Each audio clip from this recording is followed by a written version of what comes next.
Olá! Hoje a gente vai falar da Constituição Brasileira, a de 1988. Pensa só, uma época sem smartphone, sem rede social, nada disso. E aí, como é que um texto dessa época consegue dar conta do nosso mundo de hoje que é super digital? É exatamente sobre isso que a gente vai conversar. Vamos mergulhar nesse contraste fascinante de como a nossa lei máxima, por um lado, empurra a inovação tecnológica para frente e, por outro, protege com unhas e dentes a liberdade de expressão. Parece até um paradoxo, né? Um documento que foi criado muito antes da internet virar o que é hoje, como é que ele pode ter respostas para os dilemas que a gente vive com inteligência artificial, redes sociais e tudo mais? Bom, acontece que os princípios que foram colocados ali em 88 são, acredite, muito flexíveis e até visionários. Vamos ver como isso se desenrola na prática. Então, para a gente entender essa dualidade, nosso roteiro vai ser este aqui. A gente vai ver como a Constituição coloca o Estado em dois papéis que parecem opostos. De um lado, ele é um motor da inovação, do outro, um guardião da livre expressão. Bora entender como esse equilíbrio funciona no nosso mundo digital. Ok? Nosso ponto de partida é o capítulo da ordem social. Pensa nele como o grande projeto de futuro que a Constituição traçou para o Brasil. E é aqui que a gente já encontra uma tensão fundamental. Afinal, o Estado deve agir, intervir ou deve só observar de longe? A resposta, como a gente vai ver, é depende. Depende muito da área. Vamos então para o primeiro lado dessa moeda, o papel do Estado na tecnologia. Aqui, a Constituição é super clara e direta. Ela não só permite, ela exige que o Estado seja um protagonista, sabe? Um verdadeiro motor que impulsiona a inovação. O artigo 218 é que dá essa ordem, é um comando direto para o Estado, vá lá e fomente o desenvolvimento científico e tecnológico. Agora, o detalhe mais interessante aqui é que a palavra inovação só foi parar aí em 2015. Isso mostra na prática que a Constituição não é um texto congelado no tempo, né? É um documento vivo que evolui junto com o país. E como é que o Estado deve cumprir essa missão? A Constituição dá a receita. Tem que priorizar a pesquisa que resolve os problemas do Brasil, investir na capacitação das pessoas e, claro, estimular a colaboração entre universidades, empresas e o próprio governo. E qual é o grande objetivo disso tudo? O artigo 219 responde: não se trata de inovar só por inovar. A meta é alcançar a autonomia tecnológica. Ou seja, transformar o Brasil num país soberano, competitivo nesse cenário global de tecnologia. É um objetivo bem ambicioso. Certo?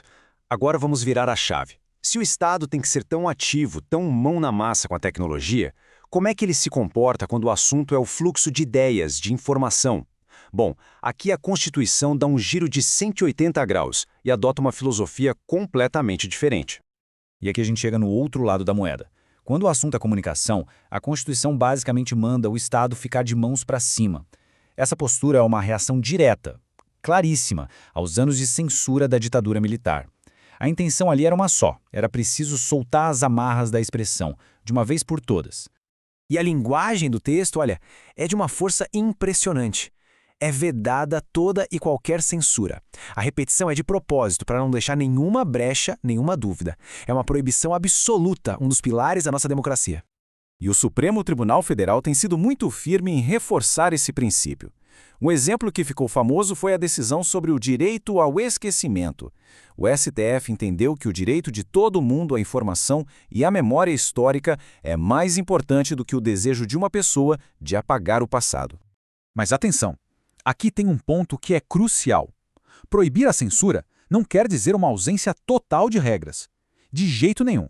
A Constituição desenha uma linha muito clara entre censura, que é o controle prévio do que vai ser dito, e a regulação, que é permitida e necessária.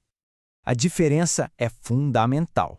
Censura é o Estado decidir o que pode ou não ser dito antes de alguém publicar. Isso é proibido, ponto. Já a regulação é outra coisa, é estabelecer regras gerais para proteger o público, como a classificação de idade dos filmes ou as restrições à propaganda de produtos que fazem mal à saúde. Isso, sim, é permitido. A gente vê essa regulação no nosso dia a dia. A classificação indicativa nos filmes e jogos, os avisos de horário na TV, os alertas em propagandas de bebidas, nada disso é censura. São, na verdade, ferramentas para que o público possa fazer escolhas mais bem informado. E a regulação vai além do conteúdo, viu? Ela também olha para a estrutura do mercado de mídia. A Constituição se preocupa sim com quem são os donos dos meios de comunicação, como um jeito de proteger o debate público nacional. Para isso, a Constituição cria o que uma fonte até chamou de Muralha da China. O artigo 222 estabelece essa regra que a gente vê no gráfico. No mínimo, 70% do capital com direito a voto tem que ser de brasileiros. O objetivo é bem claro: garantir que o controle das grandes decisões editoriais fique aqui no país. E tem outra distinção que é super importante. Para ter uma rádio ou uma TV que usa um espectro eletromagnético, que é um bem público e limitado, é preciso ter uma licença do Estado.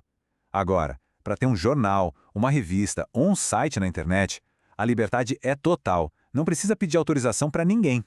Esse processo para conseguir uma licença é um exemplo clássico de freios e contrapesos. O executivo dá a licença, mas o Congresso tem que aprovar. E cancelar uma licença é ainda mais difícil. Para não renovar, precisa de um monte de voto no Congresso e para cancelar antes do prazo acabar, só com decisão da Justiça. Os prazos dessas concessões também são bem definidos. São períodos longos, como a gente vê aqui, para dar estabilidade para os investimentos. Mas não são para sempre, o que garante que de tempos em tempos o uso desse bem público seja reavaliado. Certo. Vamos juntar as peças do quebra-cabeça. De um lado, a gente tem um Estado que promove a tecnologia. Do outro, um Estado que se afasta da comunicação, que não interfere. São duas abordagens opostas, previstas no mesmo texto e que criam um equilíbrio muito delicado. Esse gráfico aqui resume bem a nossa história. Na ciência e tecnologia, um nível alto de intervenção do Estado. Já na comunicação social, um nível bem baixo. Um Estado proativo contra um Estado contido. É um desenho constitucional muito interessante. E mais importante, foi feito de propósito. E aqui a gente chega no nosso grande desafio. Como é que esse equilíbrio pensado lá em 1988 se sustenta hoje, numa época em que a inteligência artificial cria conteúdo e plataformas digitais globais moderam o debate público? Manter esse balanço entre incentivar a inovação e proteger a liberdade de expressão é talvez a questão central do nosso tempo.